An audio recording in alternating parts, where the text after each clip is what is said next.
Hi, everybody. Greetings and welcome to the Winter 2021 UCSD Visual Arts Department Remote Lecture Series.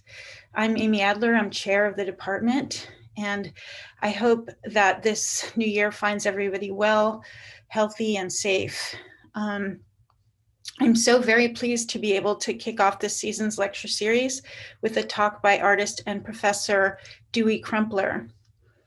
Dewey Crumpler is an American painter and multidisciplinary artist. He's associate professor at the San Francisco Art Institute, where he's been teaching since 1989. His history as an artist includes formative years as a civil rights activist and noted muralist. He's known for his mural Multi-Ethnic Heritage, which he painted at George Washington High School in San Francisco, as I just learned, which he did while he was still a teenager. His several decade-long career as a painter has been highly acclaimed. His work has been exhibited nationally and internationally and is featured in the permanent collections of the Oakland Museum of California, the Triton Museum of Art, Santa Clara, California, and the California African American Museum, Los Angeles. He's been the recipient of many prestigious awards, including the Flintridge Foundation Award, the National Endowment for the Arts Fellowship, and the Fleishhaker Foundation Fellowship Eureka Award. His work was included in the 2017 Tate Modern exhibition called Soul of a Nation, Art in the Age of Black Power in London. His current work examines issues of globalization, cultural co-modification through the integration of digital imagery, video, and traditional painting techniques. Professor Crumpler is currently represented by Jenkins Johnsons Gallery in San Francisco.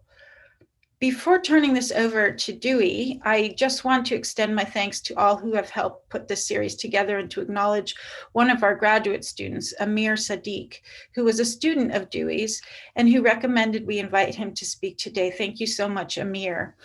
I know Amir wanted to do this introduction himself, but circumstances prevented him from being here today, although I know he is out there watching right now. He sent me this note to read to you all. It began with Dewey. He says, means a lot to me and many of the artists he has impacted, not just in the Bay, but abroad. I would not be here if not for Dewey.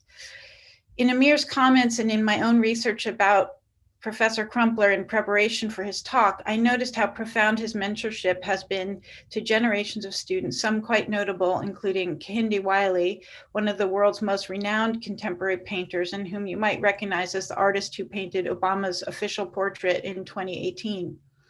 So before I hand this over to Professor Crumpler, I wanted to ask you all to please add any questions you have for him in the chat. We'll have a Q&A moderated by graduate student Bailey Davenport following the talk. And please visit our website for upcoming speakers. I hope you'll all join us for our PhD colloquium on February 26th and our open studios, which we'll hold online Saturday, the 27th of February. We'll be holding them online, but we'll also have live stream events, performances, and exhibitions. So please tune in for that. And now I want to end with one last quote from our grad student and Dewey's former student, Amir.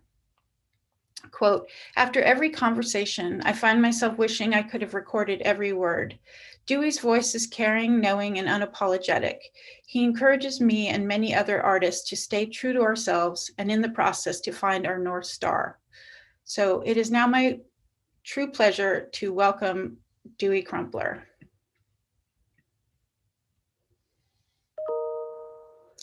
Dewey, you're muted, so.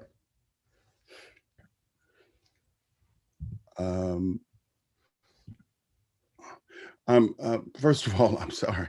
I'd like to thank you for really helping to put this together. And I'd like to thank all the students and faculty who have been interested in this taking place. And certainly Amir, who is a profound artist. And I am happy to have had the opportunity to know him. And I would like in that way to thank all of you. I'm going to share my screen here, and get going. And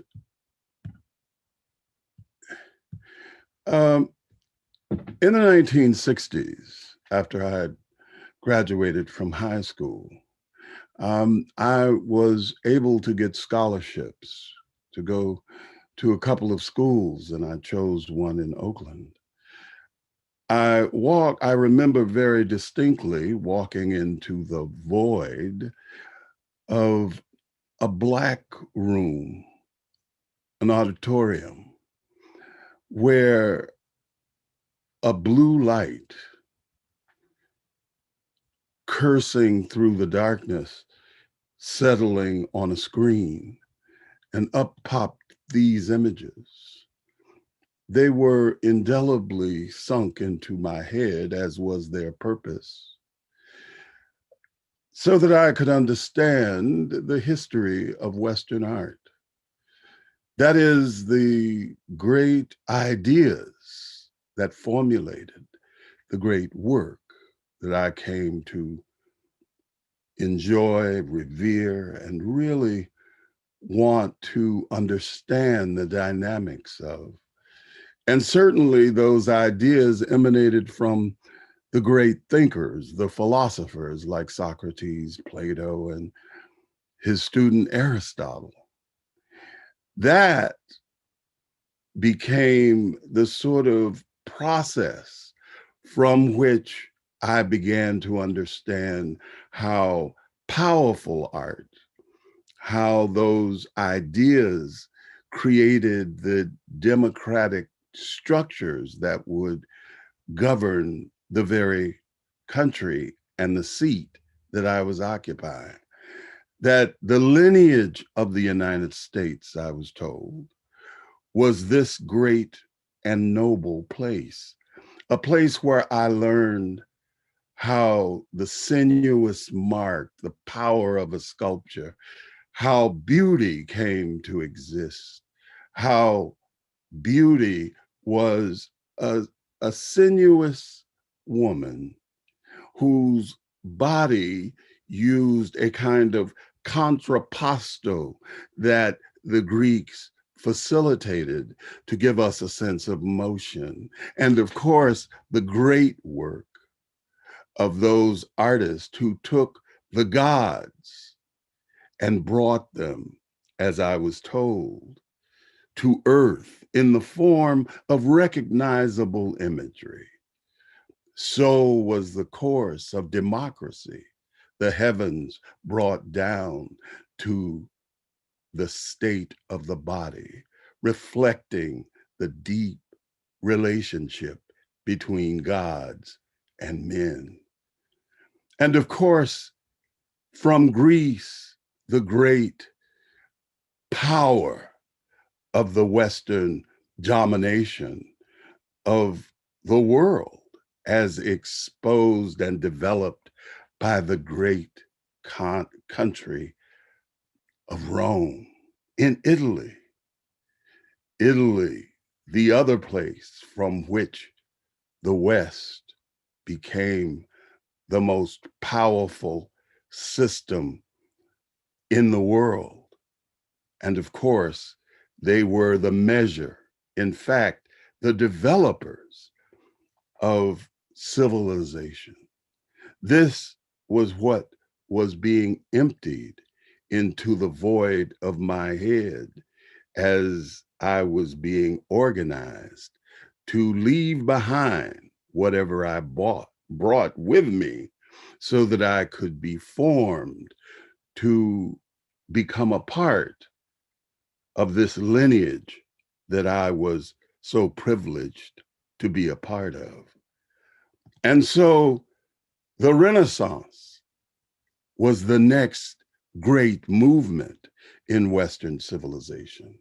It was there that we were given the results of reason and rationalism, which was a single God, monotheism. And of course, our relationship to that belief system was given to us by a genius. this idea of a genius, that kind of person who could bring enlightened ideas to the world, and it could do it in the form of mimetic images, the kinds of images that Plato once said were trickery, that artists had this capacity for trickery. And of course, great artists who brought the greatness of Europe back to us. That is the greatness of Greece and Rome through the images of God. That finger, those index fingers that breathed life into man. That table that Leonardo gave us an understanding of depth, how space moved back deep into the interior, directly to the subject. Of course, the subject being the light of Jesus, God's Son. And so Botticelli brought us an image of Mary, the exemplar of femininity and power. And so that great work, the Venus, the gods brought down to earth, floating on the cosmic ocean of time, reason, and intelligence. That is what Botticelli and Leonardo brought us, the subtlety of facial expressions, articulated by the most beautiful woman in the world. It was said because she cracked a slight smile that gave us a deep understanding of what contemplation looked like. And then we went further. We leaped ahead in time, and I was taught what primitivism was. Primitivism, genius again, leaping forward into the body of a Spaniard, this extraordinary, magnificent, powerful maker who, like the colonial framework that fed the Renaissance, that use of gold that came from Southern continents, that empowered economically and engined the Renaissance.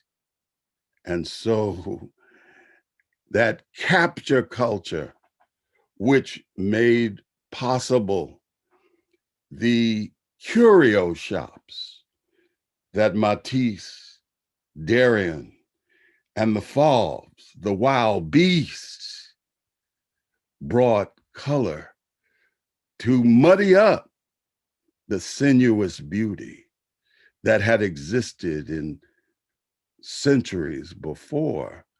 Now, the Industrial Revolution had forced another engagement, another way of imagery reflecting the change of history and time. And so the grabbing, the appropriation of a culture that was owned by this city of light reflected in the French government. Primitivism, this binary between civilization and savagery. Savagery, of course, was the framework that the Enlightenment was fighting against. The idea of the new by the late 19th century became the mantra of modernism. Make it new, I was learning is about cutting edges, about being in the front, never behind. Leave the past, because the past, like evolution, is a wasted part of history, because looking forward is how you get to the power of the present and, above all, the future. So primitivism became a launching pad to a whole new world I was being taught in that black void, with that blue light shining on that magnificent surface. And I was believing every moment of it. I was in love with every form. I wanted myself to grow up, to make this kind of work, to have an impact, to have a way of dealing with the world, like Picasso, this genius, like Leonardo and the great Botticelli. And so I became even further empowered by the knowledge that this new framework that I was learning had. Modernism, the result of it, the change that came about as a result of Newtonian physics. A body tends to remain at rest until acted upon by another body of equal or greater mass. That was extraordinary insight. And Newton gave us the tools, physics, to open the world. And as a result, change was the result. No longer the Aristotelian relationship to space and time. No, now time was a straight line moving from the Enlightenment forward. And of course, by the time we get to the 20th century, Einstein had given us a whole new way of looking at power, of understanding power relationships. And so in that way, Einstein opened the door. He opened the door to light's capacity to be bent. And that was transformed by culturalists in the arts. That make it new became a salute and a acceptance of the power of newness, and the avant-garde became the only way to express the relationship to what Einstein's great insight brought, which was what Robert Oppenheimer called the bomb, the atomic bomb, which, as Oppenheimer said, we have become Shiva, the bringer of death, the destroyer of worlds. What kind of world will we make new? And the heroicism of Americana began to look for that, because the Second World War, that bomb made possible to create a new hegemon, a new Rome, a straight line from Greece and Rome to this very moment.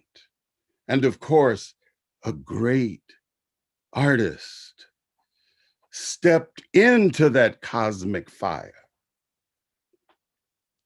and took Newton's very argument for motion and illustrated it with liquid that was drawn to the ground, that showed the tracking of a body in space. And even that notion, that discovery, that nirvana drove him crazy, because once you illustrate the same thing over and over, it becomes empty. And so change was the necessity of that process. And Barnett Newman gave us an image that linked the beginning of consciousness in his painting One Meant One. He referencing a biblical notion, Genesis. These great forces that were captured in that image of all the great cowboys and one cowgirl, indelibly imprinted in that void in every auditorium, in every university, in every school around the world. And Alfred Barr gave us the key in the 1930s, in the 1940s, that would dictate throughout the rest of the 20th century the power of images set in the mind of culturalists who taught the world that the new emanated in these begottings which Alfred Barr set out like a torpedo, shot into the rest of the century.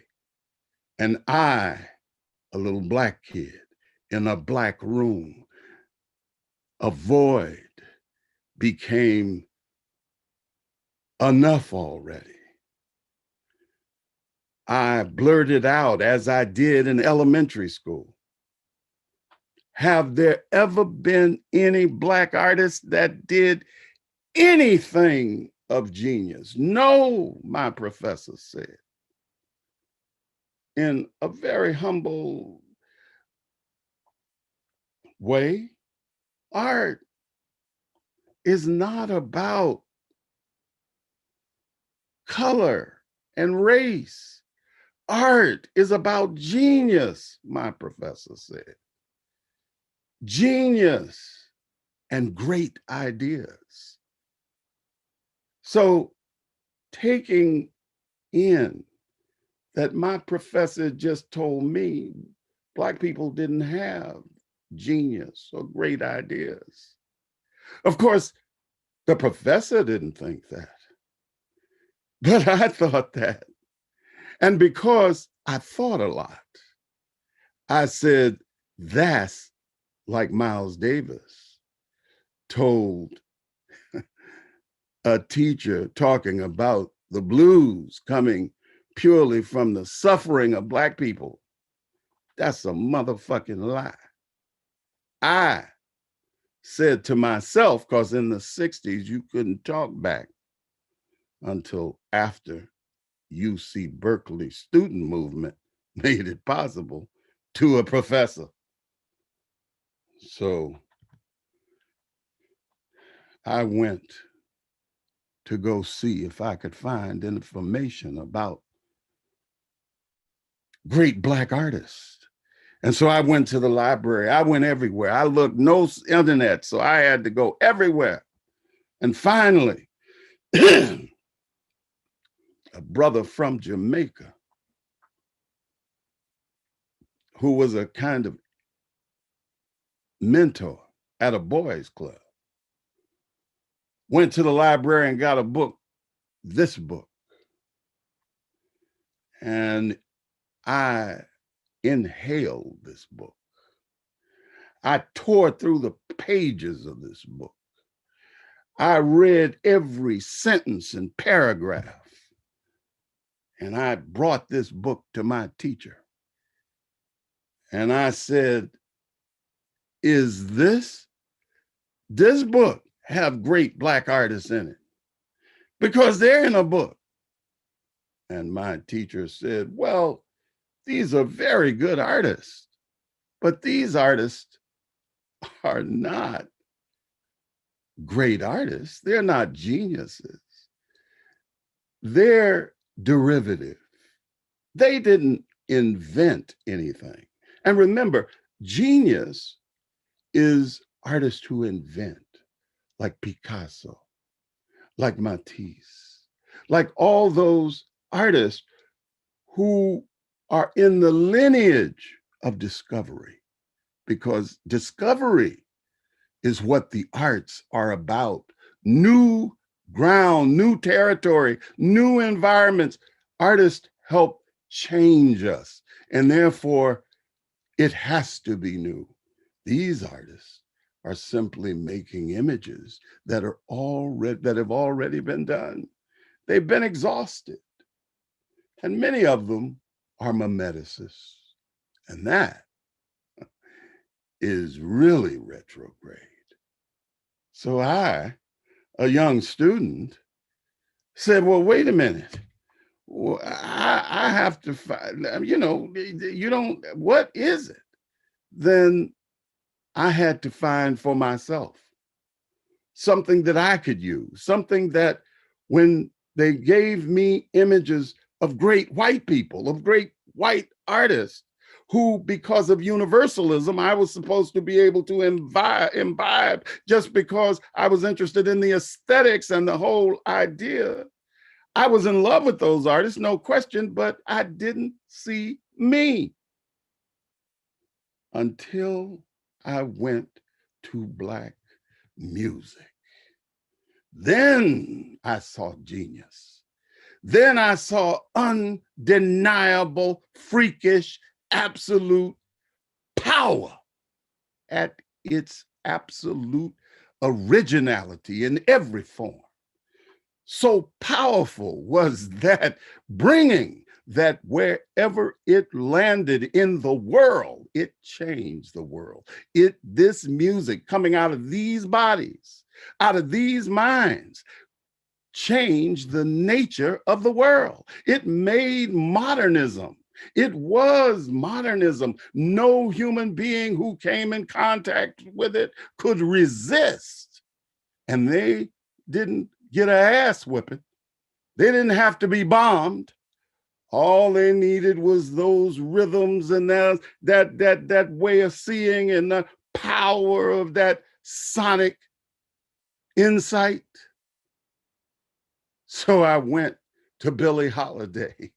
I went to Duke Ellington. I went to Charlie Parker and Thelonious Monk. I went to that absolute hipster named Miles Davis. And I went to Saturn and outer space as I saw Sun Ra at the amphitheater at the University of California at Berkeley in 1967. And I'm gonna tell you, when I saw that black blood come out of there with that helmet on of a pharaoh and that weird costume, and I said, anything is possible for Black folks. Black folks can go to Saturn. Black folks can do anything. And then John Coltrane took the blues and restructured it, reframed it. And that bad Nina Simone put it on a ship and put Pirate Jenny at the helm of it. And that bad Jimi Hendrix blazed a whole new tune. And every time they showed one of those great, brilliant white boys, I brought up in my mind great artists, great Black artists like James Brown. So I had a counterpart. Every time I had a discussion with my white colleagues. Every time they beat their chest in relationship to that long distance that they had traveled through the fiction of their relationship to Greece, I brought along these bad giants, and I could articulate how powerful they were. And so in that way, I could go to work. And I spent a lot of time at work. I spent a lot of time in the streets. I spent a lot of time at San Francisco State fighting for an ethnic studies program that I would later come back to teach in. I fought a lot as a kid in junior high school, marching at the Sheridan Palace because they wouldn't permit Black people to work in that hotel. I spent time at the Cadillac place where they would not let Black people work selling those cars that my father bought. So I really began to listen intently when I was a little kid to Martin Luther King. I understood it because my parents were born in Arkansas and we used to go there every year. And I used to ask my father, when can we go to a stop and let us go and use the bathroom? And my father couldn't. I didn't know it at the time, so we were speeding down Route 66, getting to Arkansas in a day and a half. That's because he was absolutely unwilling to let his kids suffer what he suffered in Arkansas. And so he left at 16 to come to California, to come to San Francisco, because as a kid, he looked at the Golden Gate Bridge and he said, I'm gonna go there.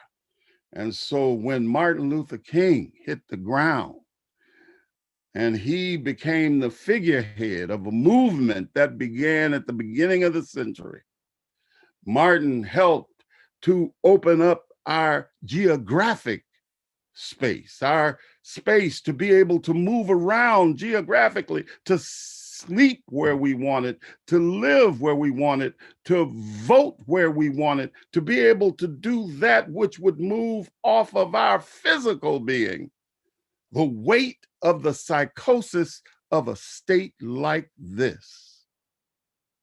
So I was in the street on that with many, many other courageous people who were prepared to get bloody like this brother at San Francisco State. And then I began to listen.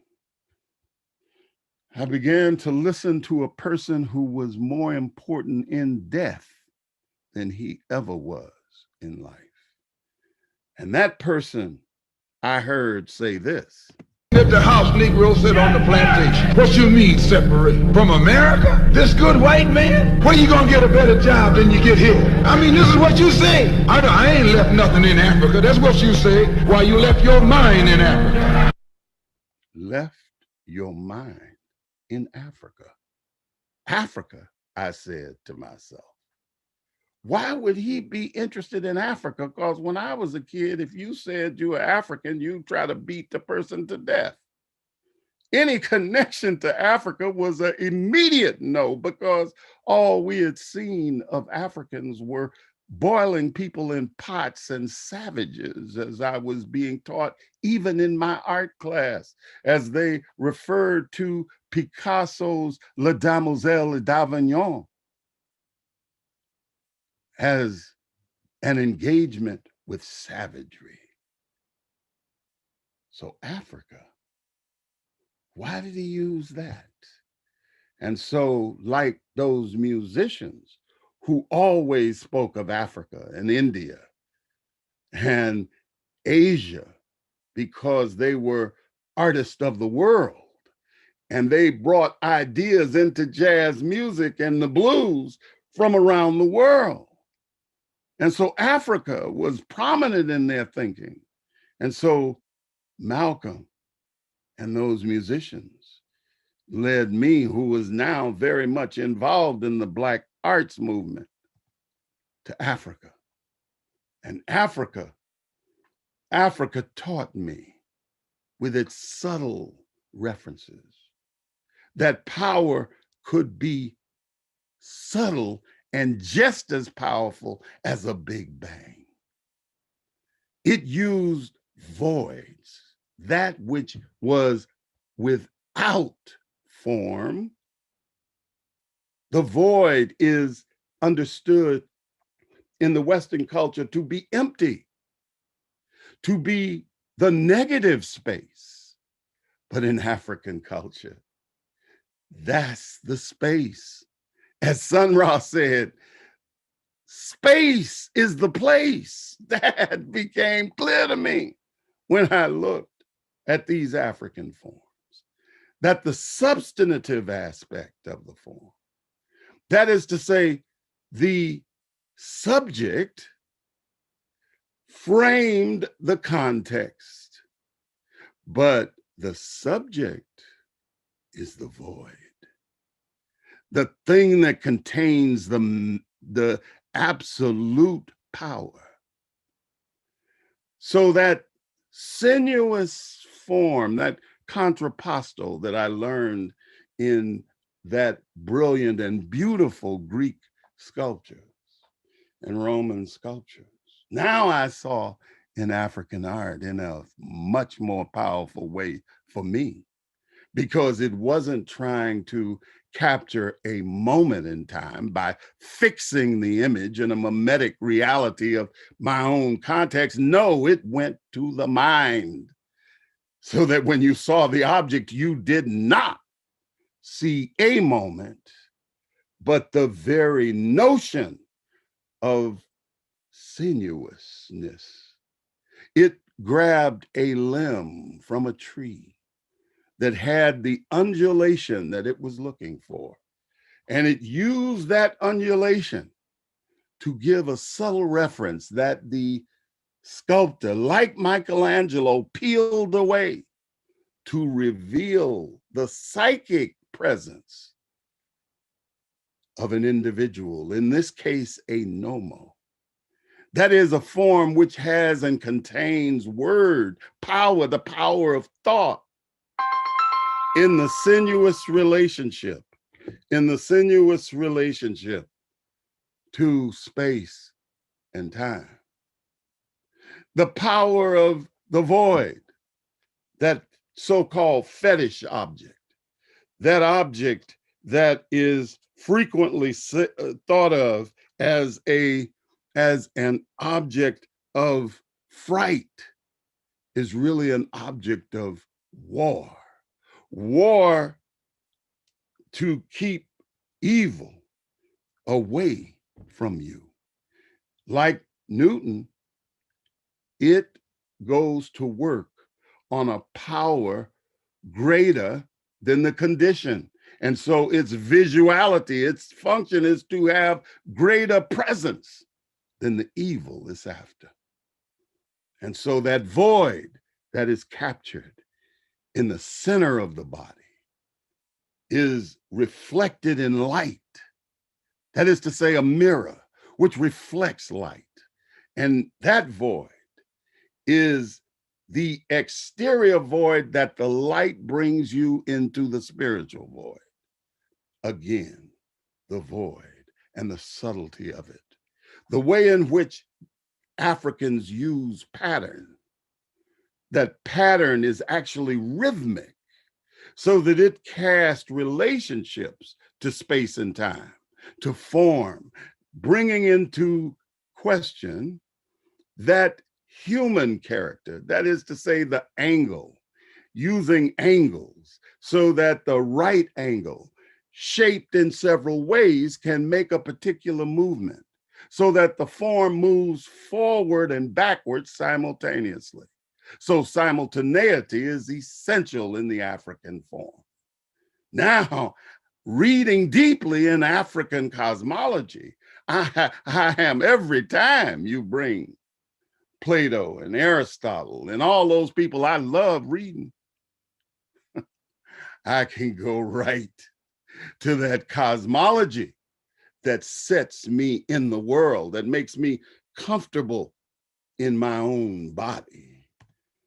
And so that led me, once I was equipped with this knowledge, to get deeper knowledge, because I wanted to get to the streets. I wanted to get and talk to Black people directly. I wanted, because I knew I could never show in a gallery or a museum, because they refused to show Black people anywhere in a serious way. So it was clear to me as a student that I was going to be involved in a process that would not let me express myself dynamically. So I had to go to the streets like all other Black people who were figuring out how could we communicate creatively to Black people. And so the only way we could communicate creatively to Black people is to go to the streets, and that's to make murals. To make murals, to make posters, to make all those things you could disseminate to Black people. And for me, I wanted to take Malcolm's argument to hand. So I would never make an image that didn't have African cosmology in it, never. So every time I made something, I made a relationship to our history, just like white folks were making a relationship to Greece. Greece. And I came to understand that even the Greeks hung out in Egypt.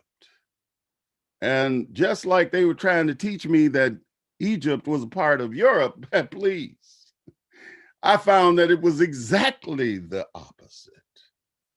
And therefore, Africa became important in my understanding. And it drove me to Mexico. And this Black woman named Elizabeth Catlett, who is finally now being talked about as a major American artist, who was driven from the United States for her political views and had to live in exile in Mexico. And so I went to Mexico to learn how to paint murals, to learn to deal with murals, important, because I was told by the art commission that didn't want to commission me for this work that you see up at the top, because I was too young and they didn't think I had the capacity to make a mural in a serious way.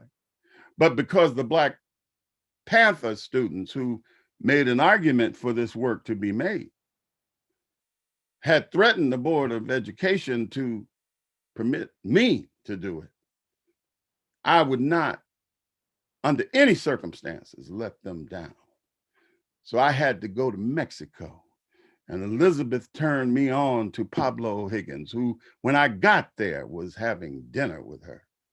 And he told me to go talk to Siqueiros, and I did. And Siqueiros gave me insight that Pablo Higgins explained in ways that made it possible for me to understand how murals were made.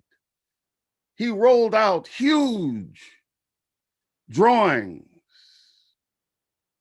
that he had made, of murals that he had done. And he made me tear through them so I could understand what the center of gold was, which I had never heard of.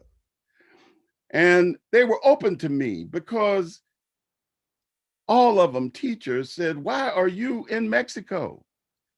Why are you interested in murals? Murals are from the past. It's old. All our students, all of our Mexican students want to get to America so they can make abstract expressionism. They're not interested in mural painting.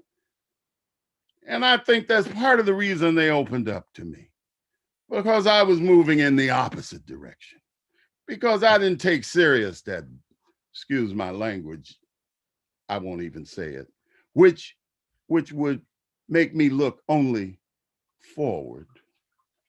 Because now I had read African cosmology, and you can't go forward without going backward simultaneously. Both hands.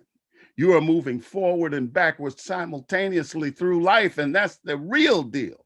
That's the case always, no matter what linearism I was being taught. And so decades later, I found this object in a book. Researching some African cosmology, I came upon this. And this blew me out because it looked to me like I was looking down on a body, that I was looking down on a body, and that head was vacant, and those sides expanded. And so in my research, I found that this was actually a slave instrument. A slave instrument, an instrument that was used to put on slaves so that they would make noise, because this item has sonic properties. And they would make noise so they couldn't escape or go far away. And of course, when they were being punished. And of course, I saw this as a kind of spiritual object. And in further research, I found that in Africa, which is where it came from, which was unbelievable to me, it was actually a sonic instrument, and it was made to wear on the body, in performance, in ritual. And therefore, you could dance this object. You could put this object in motion. You could take that void, which was meant to look like a human being from a spiritual plane, looking down. That's the subtlety of African thought.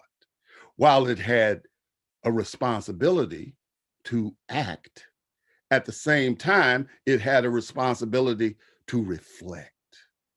Because in African cosmology, the thing operates in several dimensions, never one. And so I embrace this object. And I start trying to investigate it. I start looking at it, because for me, it was a memory object, an object of memory, a shadow of the past, a sonic shadow. And so I began to tear through it. And then I began to try to paint it. And then I tried to link it with music. Like, say, the Chicago Art Ensemble, who made a great song called Certain Blacks Do What They Wanna. Certain blacks do what they wanna, do what they wanna. Now that, certain blacks groove on love, groove on love. Now that made deep sense to me.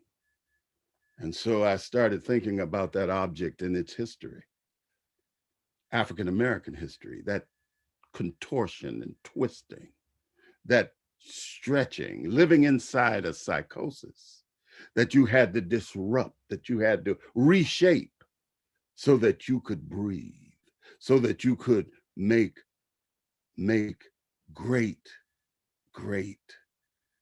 life emerge from the psychosis. And so I started trying to engage it with a different kind of more ephemeral process through etchings, sort of etching on glass, so that this thing that was mediating between pain, laughter, sorrow, and power, all contorting into different kinds of frameworks.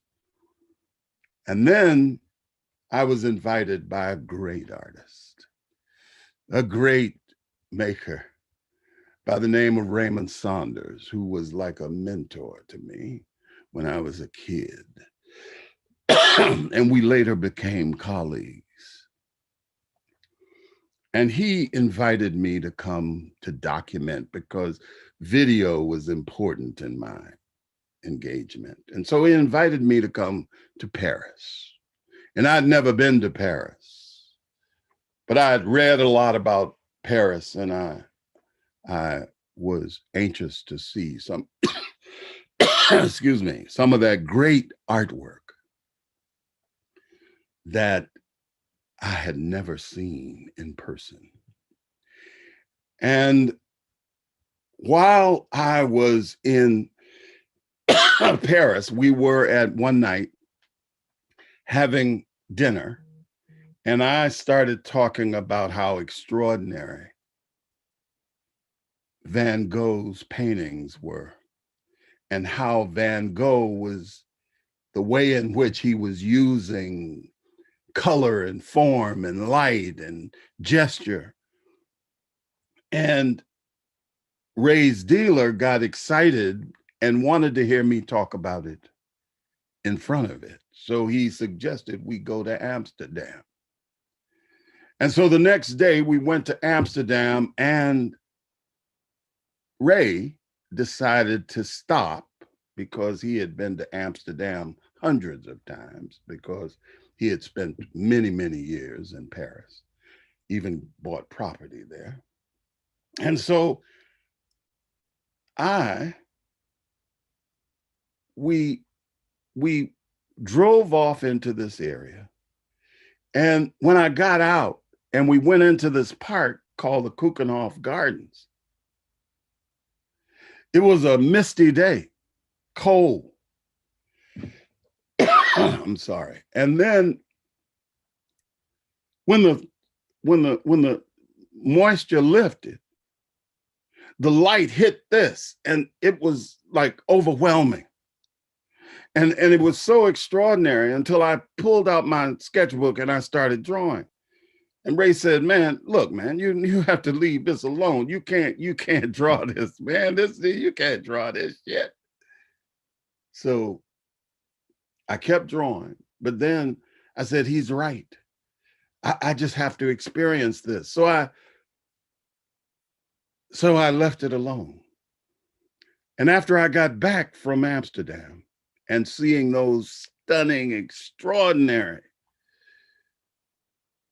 Van Goghs and those magnificent Rembrandts at the Rijksmuseum, anyway, when I got back to Paris, I took out my notebooks and I started filling them up with imagery.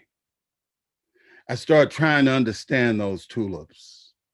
And so I started making these drawings and collages in my notebook. And I filled up several notebooks, just pouring out this flower. And what attracted me to this flower was how I associated it, not with a flower, but with how Black folks had made their way through the psychosis of American culture, designed to repress their every desire as slaves. But just like this flower, they pushed through into the heavens, pointed toward the light of the sun. And that under no circumstances would they give. They were like all human beings in an act of resistance against gravity. And of course, gravity will always win. It's working on me right now. So over time, gravity is a time machine. And over time, and that tulip used to bend, and that bend and then come back up was a kind of resistance. And that resistance was what I was after. And that resistance resulted in beauty. And the beauty was stunning. And so I started making drawings of these tulips. And then I tried to understand these tulips physically.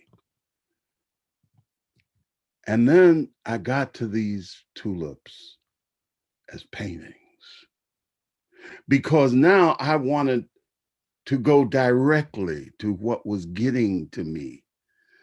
And so I seen those images of slaves, people who were enslaved, their body enslaved, but their mind.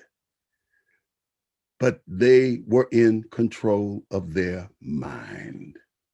And that's why they got collars put on them.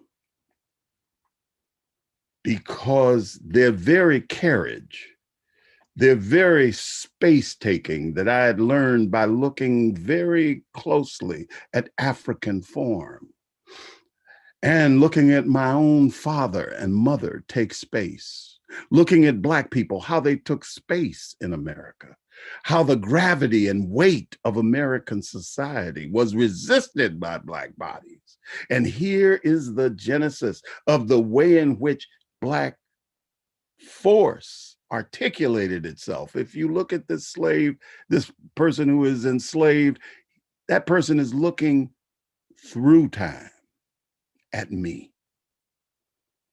So he is not bent over. He is not in any way.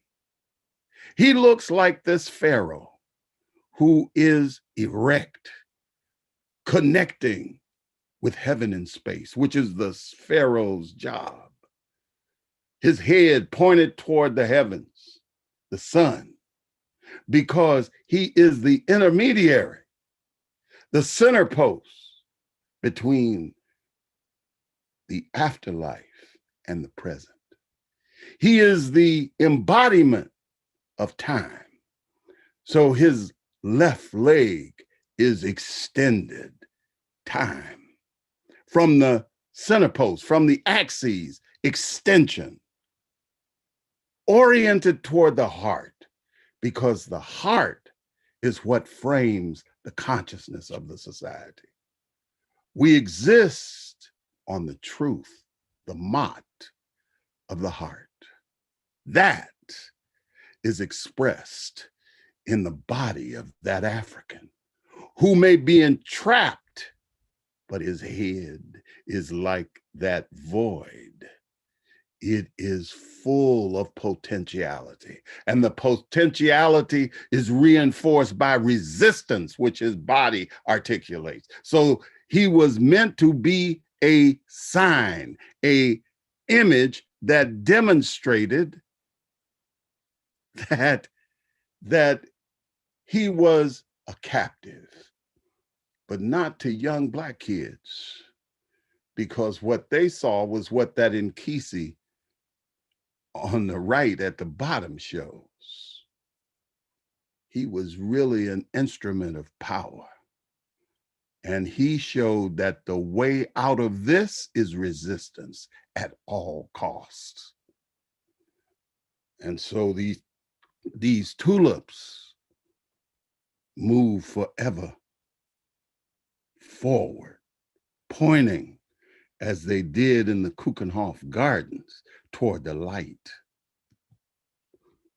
And then I started making this painting, which I connected to the Luba memory board, which you can see here that the Lukasa, which is what it is called, by the priest, is a memory board that contains history that speaks for the community, for the individual.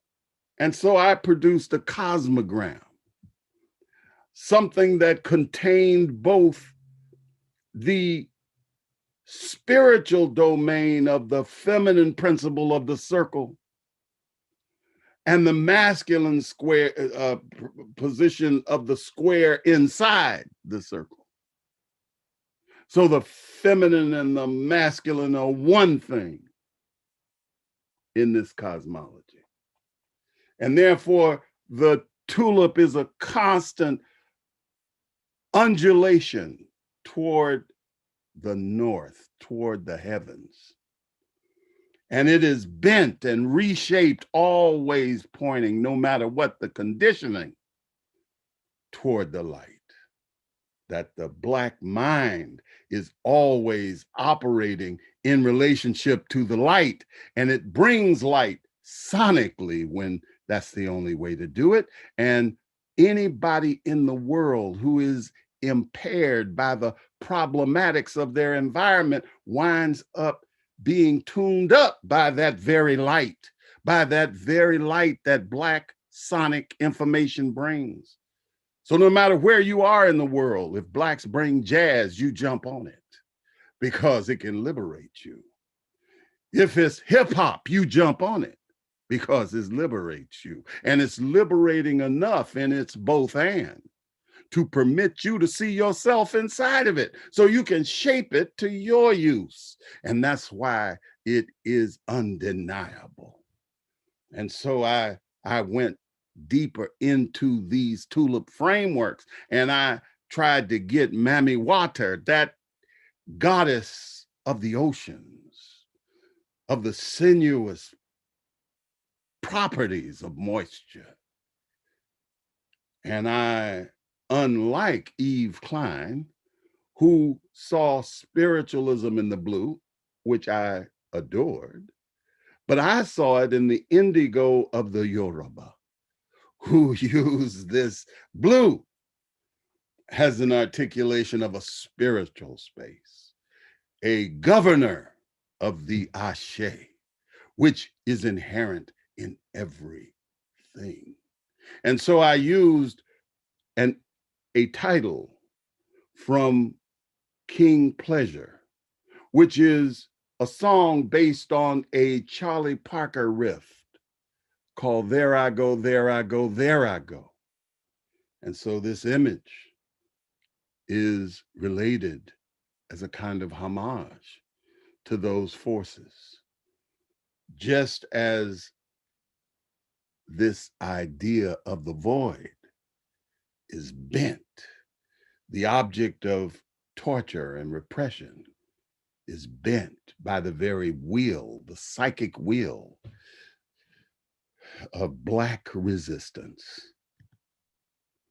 And so finally in this group, I did this ring shout, which is a shadow of that collar with the light shining through and the tulip of resistance lifting that force off into the firmament. And water is in the background and the humming of Black sonic power, which happens in the Black church when Black people congregate and start humming. And when they hum, they create a bell, like Buddhism, like Buddhist chants, that transform the psychosis of the culture and prepare the body psychically, physically, to move into that psychosis and beat it like a sword, reshaping it to your ends. And that led me, and I'm coming close to the end here, to the piers of Oakland, where I began to walk in the 90s. And I walked for a number of years before I really understood why I was coming there. And the attraction, the colors, the sound, that sonic property, the power of those ships. And those ships got linked in my head to history. And because their beauty, they began to show in me that they were related to something that really shaped the way America and the Western world used power. That capturing bodies was really to facilitate what these containers now do without the baggage of place. That the condition had shaped the world to receive these objects everywhere in the world by making the world conform to its needs, to shape an economic system that permitted the easy flow of these forms across the surface of the water as it is done for several thousand years in the West. So now this object at this moment is a visual cue that I have to understand. And so I started drawing it to try to understand what its effect was on me.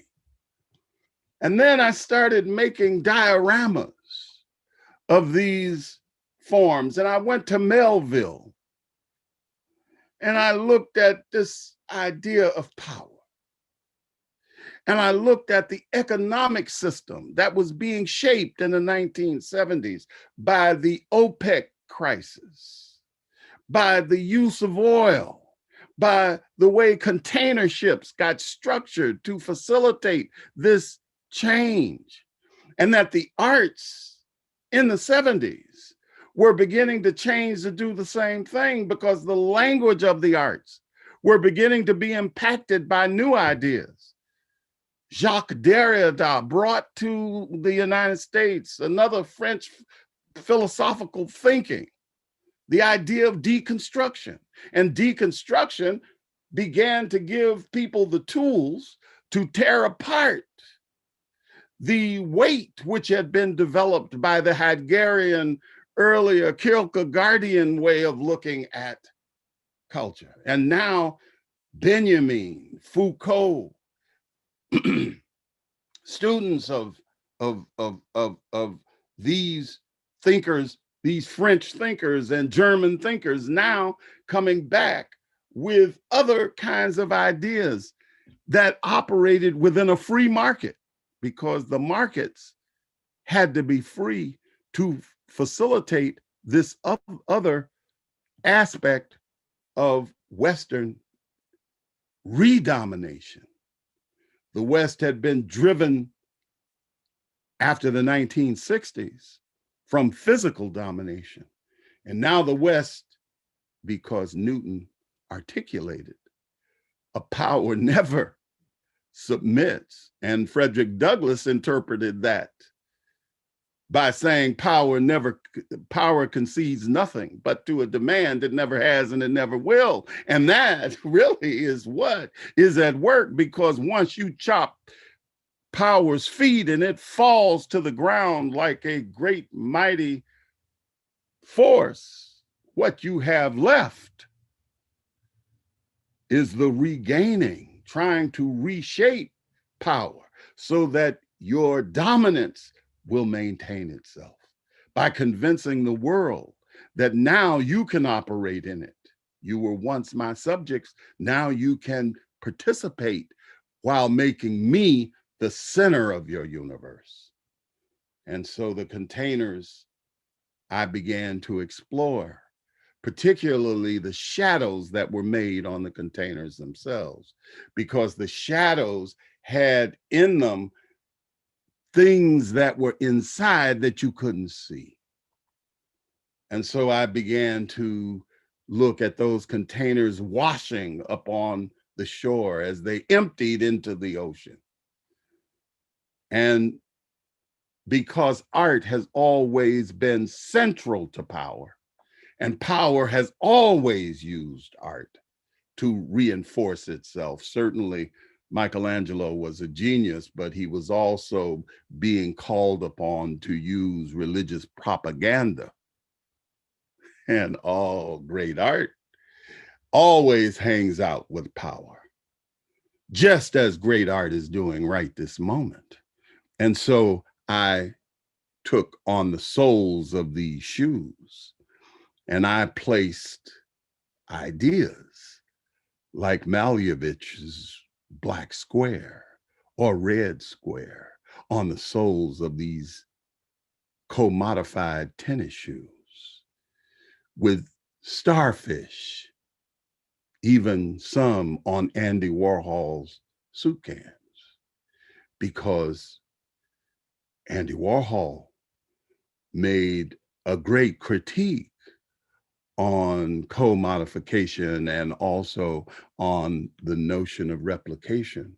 But at the same time, he was the best advertisement for that corporate framework ever devised, because Campbell's soup is sunk into the minds of every young person who goes inside that black void, who comes out knowing that Campbell's soup has a double meaning, just as Chiquita brand bananas, as they flow upon the shore.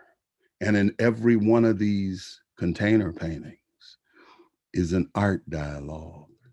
And if you look far in the back, you can see amidst a number of bananas, Duchamp's great earthquake into the bourgeois art world, that icon, that God, that new God. No more religious gods, secular gods in the form of art icons. And just like the Buddha shape that it makes, that toiletry, the urinal, is the new God for the West's use to bring to the rest of the world those loose, great ideas that serve power. Just like Broadway boogie woogie, as I thought about this declining ship, making rectangular frameworks like Mondrian, experiencing the sharp angles of a this or that culture. And the greatest movie ever made about linearism and progress, 2001, the bone of progress. And at the bottom, the little fish is eaten by the big fish. And the economic system, both that of great economic forces brought to the ideas of power brokers by Friedrich Hayek, whose name floats on the left-hand side of this water, in a perpetual war with Keynesian economics, which is in the center of this painting, and free markets, which Hayek and his student Milton Friedman brought to Ronald Reagan, the framework for future Donald Trump, in that free market soup that really helped to create the world we're in right now. That world who at night brings the rhythms of his past, falling and collapsing into the ubiquitous sea, with the light of modernism shining through the windows as modernist paintings, Rothko, Klein, et al. And so above, those objects have to wind up sinking. And they sink to the bottom. And when they get to the bottom, they rot. And as they rot, they reveal what is inside. And in this case, the great urns of early Greek society. And always lurking is Western ideas. And in this case, the urinal of the great trickster of the late 19th, early 20th century, Duchamp, who is the new cultural god of modernism. And washed against the container on the left is African currency, washed upon the water. And deep in that corner, just where those two blue fish are, is a Murray's hair product for those hipster blacks who came up in the middle of the 20th century, down there in the water,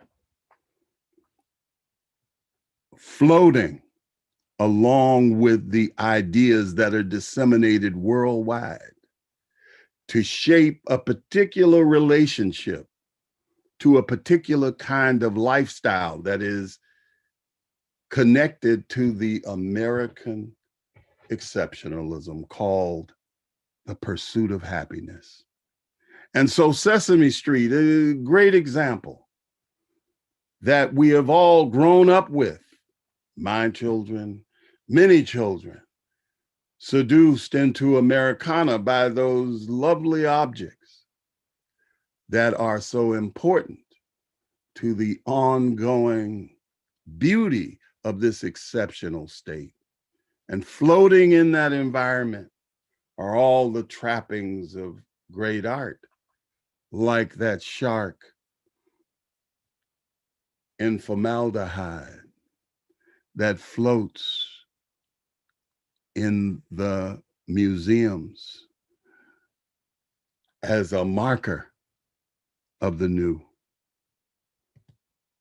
And ultimately, those goods have to move on the highways.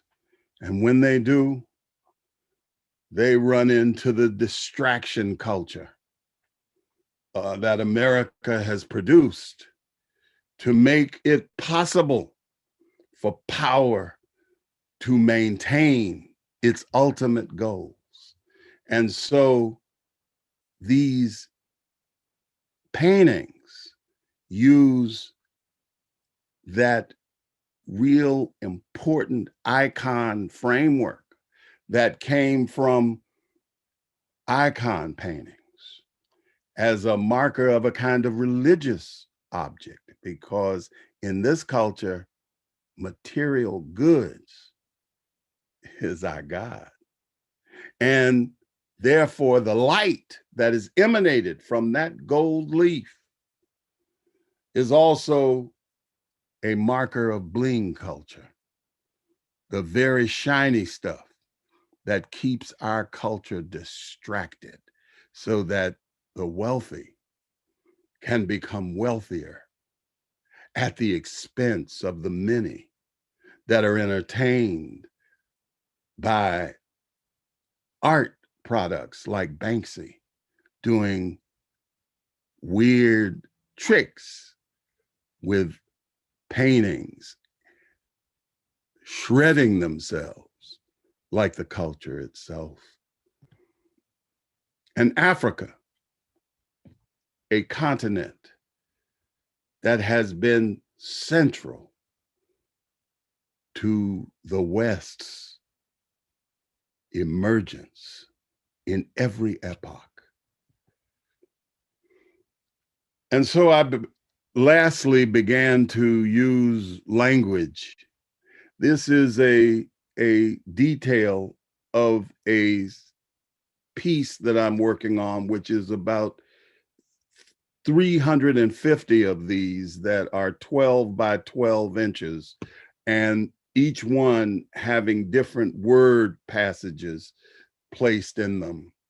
And in this case, the brutality of absence. I am a man, and I figure if this was done again, it would be I am a woman, or I am a woman. And so these paintings began to become important in their reference to the shadows that are created in the container. And finally, I began to look at this idea that African Americans developed at the end of the 19th century when they were emancipated. They emancipated themselves. And that is that they created a critique dance. They created a dance that was based on white people who had appropriated European style, particularly the English. And because America is full of people that the English would look down upon because they are so backward. But these newly wealthy people try to act like they are as aristocratic as the wealthy, and Blacks looked at this and created a critique system. And this critique system actually came from their observation of white pretense. And this dance was called the cakewalk. And this is what it looked like. Top hats, because they wore top hats. And they walked with this prissy upper class style. And so Blacks sort of created this framework, and it was so absolutely thrilling as a dance for whites in the late 19th century that they appropriated it and started dancing it themselves. And in their dance, they were really dancing something that Black people had created to critique them, and they were dancing that dance, critiquing themselves.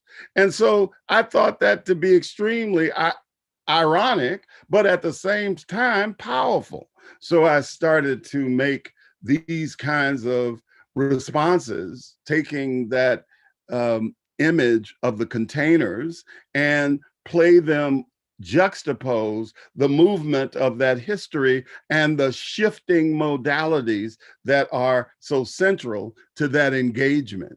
And these are the paintings that I use to do that. And finally, this is the sort of end of my presentation, but it also speaks to this other iteration of my work, which is animation. And I'm going to play this. It's about 2 minutes. Zip, zip, dee doo da, zip, dee da, zip, dee da da, zip, dee da da, zip, dee da da, zip, dee da da, zip, dee da da, zip, dee doo da da, zip, dee doo da da. Zip-dee-doo da-da, zip-dee-doo da-da, zip-dee-doo da-da, zip-dee-doo da-da, zip-dee-doo da-da.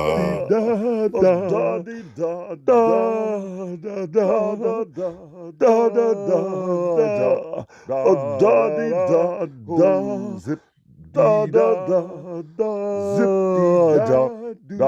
da da zip dee da zip zip dee da do da hold up zip dee do da zip dee da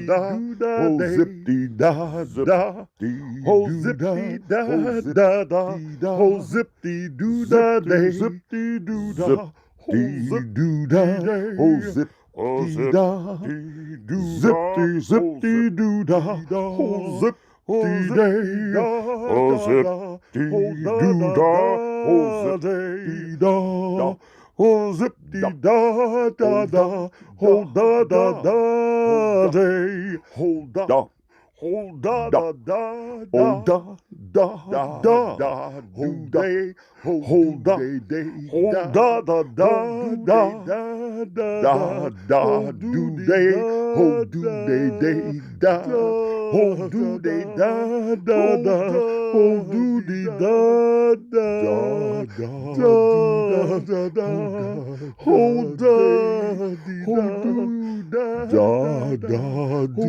da ho da da day ho do da da da ho zip dee da da zip dee da da ho zip dee do da ho zip dee do da da ho zip do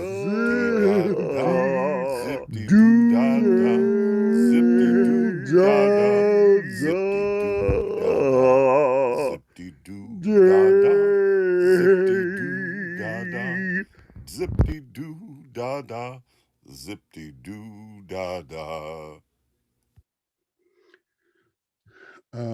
Okay, I know I'm sorry that I have gone far too long here, but if anyone is, I don't know if anyone is still there. Okay. Thank you so much for that amazing lecture, Professor Crumpler. Yes, thank you. That was great. Are you ready to move on to the Q&A? Yes. Awesome. We have some questions that came in from the chat. The first one from Anti-Oppression Art asks, how did the teaching styles you encountered in Mexico, O'Higgins, Siqueiros, Catlett, shape your pedagogical practice?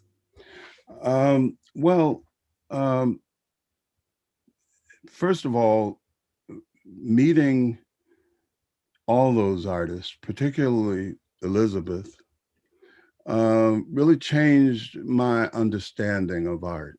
First, I understood art was powerful. As I articulated, I was being trained a certain way, and I was grateful for that training. But they helped me to understand that art was powerful right this moment, and that you could use art to speak to a community right now, and that you didn't have to focus your energy on trying to be a genius, because the notion of a genius was a construction designed to facilitate a particular thing. And therefore, you need to pay attention to developing your own skills so that you can be of service to, at that time, the Black community, and by extension, the community as a whole. And that you had to be a citizen of the world, not just a citizen of America. And they let me understand that art was not just the purview of the wealthy, that art could also be of the people, because I was drawing while I was down there. And in America, if I'd been drawing in a neighborhood where nobody knew who I was, they would have called the police in the 1960s. But I was in Mexico, and this, what just a normal person came and offered me some lemonade because it was hot, and I was out there sweating drawing this church. Now, that was unbelievable to me, because I never saw people, when you said you were studying to be an artist, people would think you crazy because you couldn't make a living. Art was not like it is now, where you think you're gonna, if you graduate with a degree, you're gonna have a career. No, it wasn't like that. So people looked at you like you were crazy when you said you were studying art, which they used to look at me like that all the time in the United States. But in Mexico is full of art. They live in art. So that taught me something profound. If I hadn't gone to Mexico, because I could have gone to Europe, because my father worked for Pan American Airways. I could travel anywhere in the world for $5 or $6.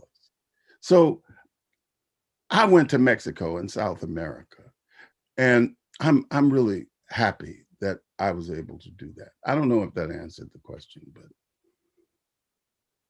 Yeah, that's amazing. Thank you for sharing that with us. Mhm. Let's see. Bing asks, could you elaborate further on the relationship between the mediums of music and murals? Thanks for a fantastic lecture. Thank you. Um, well, music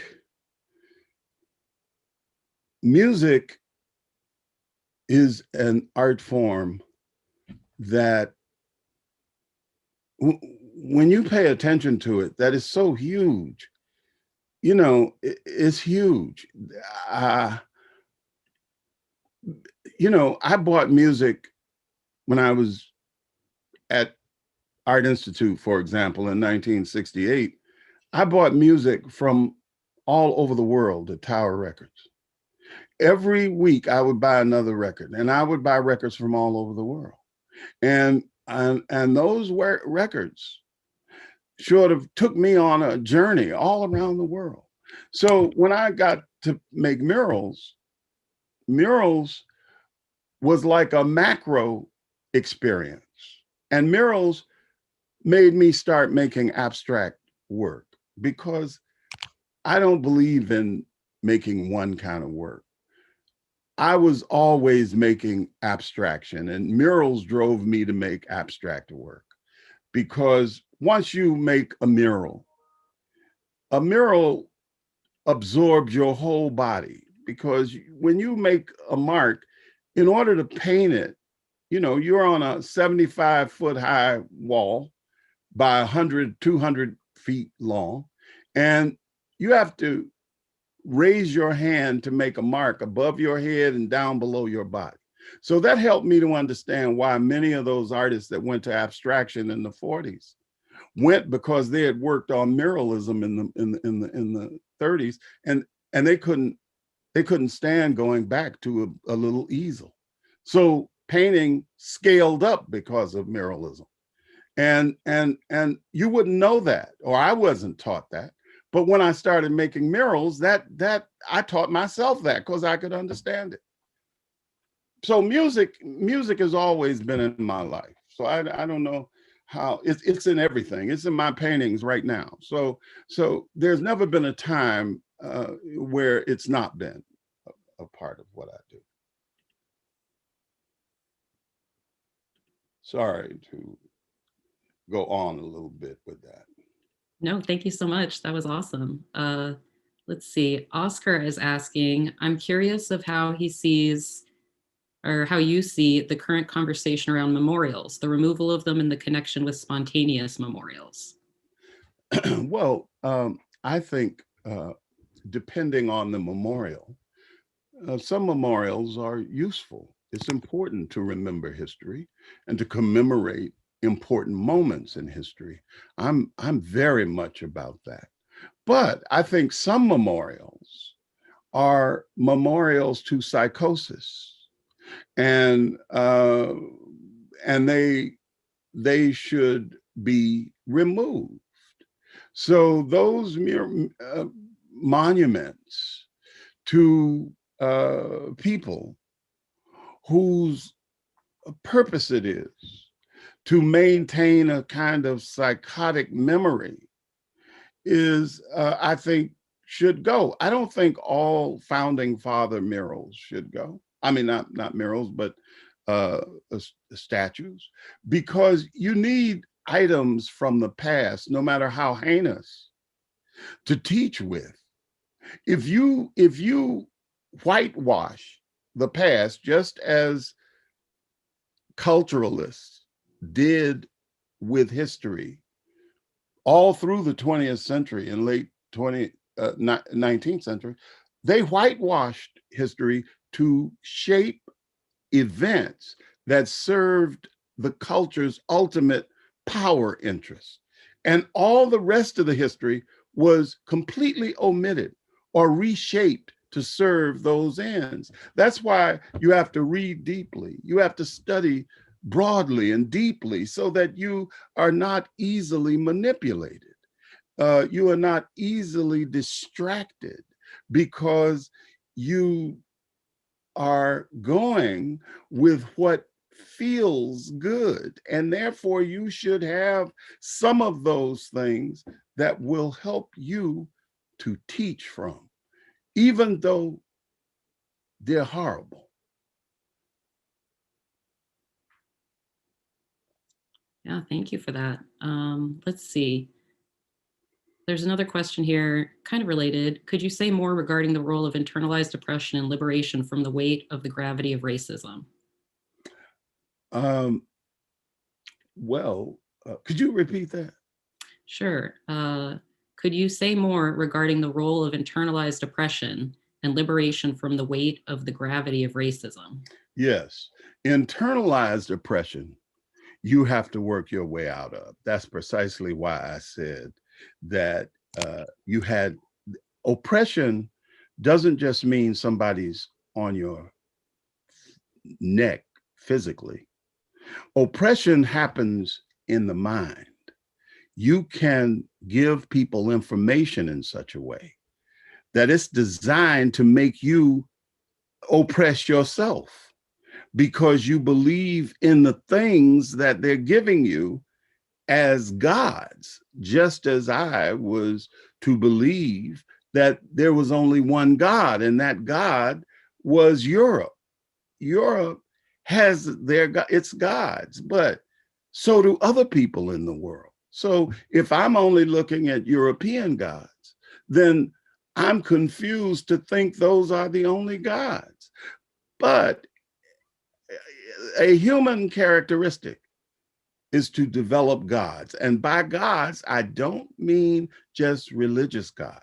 I mean secular gods, like the urinal, like Duchamp. Duchamp is a modernist god, just like Picasso was when I grew up. It's just that Duchamp functions in a multi-directional world, like the latter half of the 20th century, just like Picasso and the others operated in the beginning of the 20th century.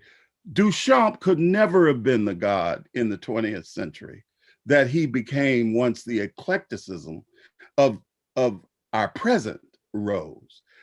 Duchamp arose to serve the times that he's in, which is post-war. Gods are created, secular gods and religious gods, and they are both used to assert power. It's not bad, it's just you have to understand that's its purpose.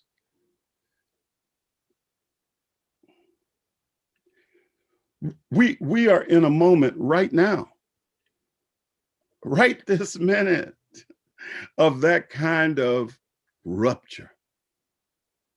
That's why we have to be deeply attentive, because the world is changing because it must. And all of the recognition of people's sexuality, people's ideas, masculinity, femininity, all of that is being reshaped. And in that reshaping, another context is going to emerge. That's the nature, not of progress. That's a different idea. Not an idea I'm opposed to. It's just, it's an idea that has a certain objective. Change is the one that you can always count on, because that's one that is like the actual gravity that mediates the world. It is constant. So change is always afoot, to quote Conan Doyle. For sure. Thank you. Let's see here. Lucian asks, well, he says he thanks you. He says, thanks so much. I'm wondering how you navigate the relationship between drawing, sketching, and experience working from memory. For example, the tulips. Well, when I went to school so that I could really develop skills. I went to a skill school first, And I went there so that I could acquire skills to do certain things like replicate an object very, very well, because I wanted to know that. And then that wasn't my only interest. So I left that school and went to the Art Institute, where it was more focused on the mind, how you become a maker of weird things and weirdness, and how you take agency in that weirdness, which is your own uniqueness. And so when I got the skills I needed, which is the purpose of skill development, I didn't have to think about skills. I could just experience the object. And that immediately imbibes into your body, because it's like driving a car. When you're early with it, you're clumsy, you don't know what to do, you're nervous. But once you know how to drive, you get in the car and you go where you're going. You never think about it, because you know there are rules to it and you go to it. But when you're making, that's the freest you will ever be in your life, is in making. Making is the freest state you can experience. And because it belongs to you and it. That's why it's eternal. And that's why once you gain those skills, the point is to get you shaped. How do you shape me? How do you become Kehinde Wiley? Now, how do you do that? How do you become Elizabeth Murray? How do you become Elizabeth Catlett, or some of those people that your school trained, like the great Carrie Mae Weems or Lorna Simpson? How do you become them? You become them by absolutely tuning into your unique self and having the skills necessary to get to them. But in order to do that, you need information. You never can live in a world as a maker without information. So you have to be open. Your job is to remain open, not closed, so that you can feel the experience. When Blood was saying to me, man, you can't draw this. No, he knew I could draw it. The point is, don't let your emotions get inside of your need to experience. Because as a creative person, you are a sensitive organ. And you have to open those pores of sensitivity up to possibility. The only way you can do that is to get into a state where you can receive what is going to help reshape or shape your consciousness. And then you will spill out. It's an important thing. It's an important thing. You have to, for example, I'll just say this very briefly, that when I saw that void, I thought about something I was reading from Heidegger. Now, I know Heidegger is a problem, and we don't have time for me to outline those problematics that he represents. But it doesn't mean that even if you're sick, you can still have very important and interesting and good ideas like Jefferson. So my point is, Heidegger makes an argument for the void. What is it that makes the void? Is it the clay that's shaped into sides and bottom? Or is it the void which makes the shape? Now that's an interesting framework, because the void has power to make itself. Your job is to shape the void that you're after, and it can outpour that information to us. You understand what I'm saying here? So that is what that's how I would answer that. So interesting, thank you. Mm-hmm. Let's see, Alexis has a question. I'm curious if you might talk more about architecture along the same lines on which you spoke about pattern. Any particular thoughts about the Museum of African American History and Culture in DC? Well, the the African American Museum in DC is a kind of upside down African skull hat, which is a beautiful object. And Ajaya reached back into his own interest in African culture and brought that into the museum. I must admit, though, I really like his work, and some other of his work is much more interesting to me than that building, because the building in its squareness is a little heavy and a little obvious.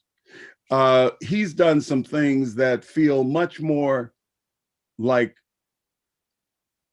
the 21st century rather than the 20th century. And by that, I mean much more fluid and full of possibility. He is a real genius, and I'm deeply inspired by his work. But in that particular iteration, I think I don't think that for me, visually, has the same presence of some of his other great work. And I understand why that happened, because when you have 50 people coming at you, you know, it can make your output a bit conservative. I remember trying to get those murals done. For example, that mural at Washington High School, I began in 1968, and I graduated from college in 1974 with a graduate degree. So it took that long because it went through so many machinations because it was heaped in politics. Yeah, for sure. Let's see. Deshaun asks, does Western art as a social system reflect African cosmology? Does African art as a social system? Does Western art as a social system reflect African cosmology? Western art serves Western social systems. Western art has been influenced by African art. Even though you capture something, its dynamic power is going to change you. And no matter how resistant that psychosis of power was, African presence changed it because of its own inherent power. And an example of it is modernism. Without Africa, you don't have modernism. And I don't care what kind of culturalist you are, you can make the argument all day that Cubism came out of Cezanne. Well, just on the edges, because the rest of it was a whole new way of looking at the world and Africa, and the way African makers reshaped information, turned those French and Spanish artists and those German artists' heads around. And if I had time, I could do an exegesis on how that took place. But I am not a writer, and I don't write books. So, but that's my thought to my great, brilliant brother, Mr. Duchamp.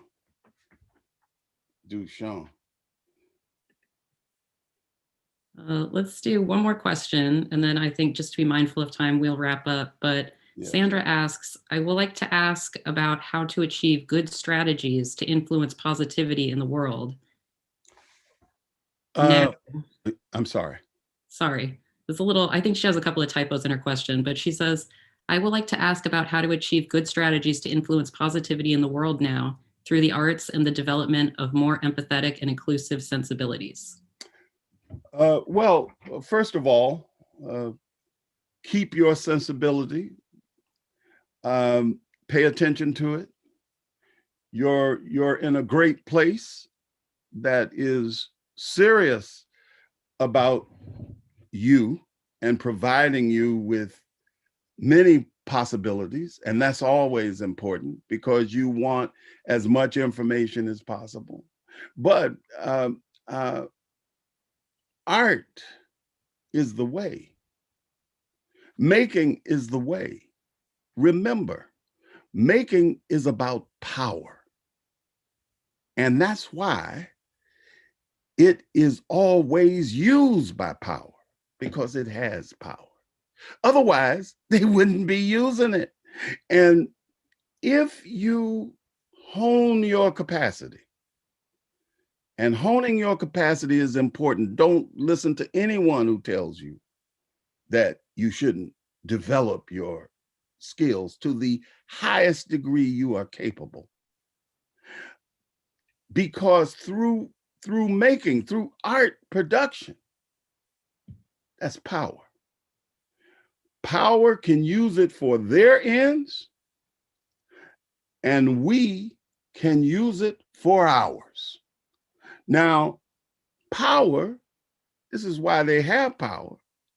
When they cannot resist it, they co-opt it. So if abstract expressionism is horrible, as Motherwell said it was the most hated form in history, once the Cold War took place and America had to demonstrate it was one of the most powerful cultures on earth, the hegemon, a hegemon needs art because that's the highest expression, human expression. So it went after the most exemplary argument that it could make, which was this idea of freedom. So what is more free than weird artwork, which could be used for the same purpose? And that is happening right now. Once power can't overpower it, it usurps it. That has never not happened in the history of human beings. So you got to, like that tulip and like African peoples, resist. You have to resist. You are not in control of what they use, because if they need you, they'll come get you. But your point is not to work for them to come get you. Your job is to work for you. And then you can do work. Your work can do work.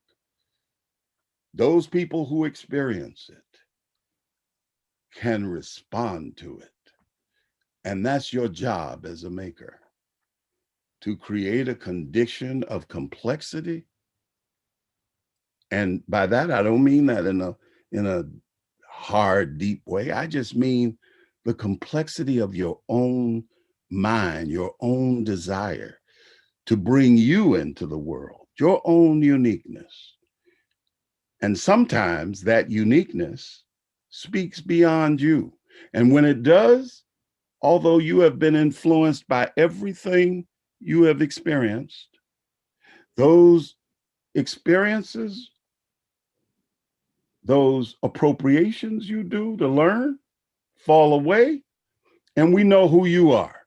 Therefore, we don't get you confused with Kahinde or with Deborah Roberts or some other artist, because they found themselves like you as a maker will find yourself. That's why being in places that can help you get there collapse time. You don't have to meander for 20 years trying to find yourself. You're in an incubating environment with bright people who can help you focus and focusing for clarity is your objective. Okay. Well, awesome. Absolutely. Thank you so much, Professor Crumpler, for that inspiring lecture and conversation. Well, thank you. Thank you. I want to acknowledge and thank the lecture series team, Amy and Paolo on the technical side, as always, thank you, as well as the UCSD Division of Arts and Humanities for sponsoring this talk. And I'll see everyone next Friday for a talk and a Q&A with artist Beatrice Cortez. Thank you again, Professor Crumpler, so inspiring. Thank you so much. I really appreciate all of you for helping, and my man, Amir and Amy. Great. Thank you. Goodbye. Bye-bye.